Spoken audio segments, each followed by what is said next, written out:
You radio صدائے حریت جموں و کشمیر ہے طارق محمود کولوں اپڈیٹ سنو۔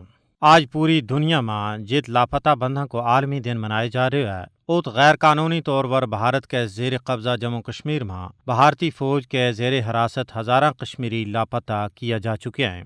مقبوضہ علاقہ میں نوجوانوں نے گرفتار کر کے جعلی مقابلہ میں شہید اور لاپتہ کرنا ایک معمول بن چکے ہے۔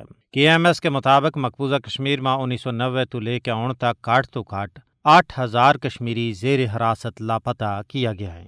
لاپتہ بندہ کے اہل خانہ اور نیم بیوہ خواتین سالاں سال تو اپنا پیاراں کو انتظار کر رہی ہیں اور جن کا زندہ یا مردہ ہونے کا وارہ میں ان کا اہل خانہ نہ آج تک کوئی اطلاع نہیں دیتی گئی۔ مقبوضہ علاقہ میں ہزاراں گمنام قبراں کی دریافت ہوئی ہے جن کا وارہ میں کیوں جائے کہ ہزاراں لاپتہ کشمیری ان میں دفن کیا گیا ہے۔ عالمی برادری نے کشمیریوں کا حقوق کی بھی گال کرنی چاہیے اور بھارتی فوج کا ان جنگی جرائم وار عالمی عدالت میں مقدموں چلائے جانا چاہیے۔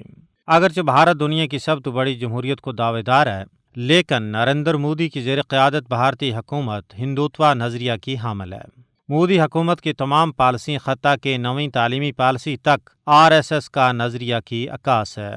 بھارت میں شدت پسند ہندوتوا گروہ اس گال پر خوش ہے کہ ان کی آواز نہ بھارت کی نویں تعلیمی پالیسی میں اہم مقام دیتو گیا ہے۔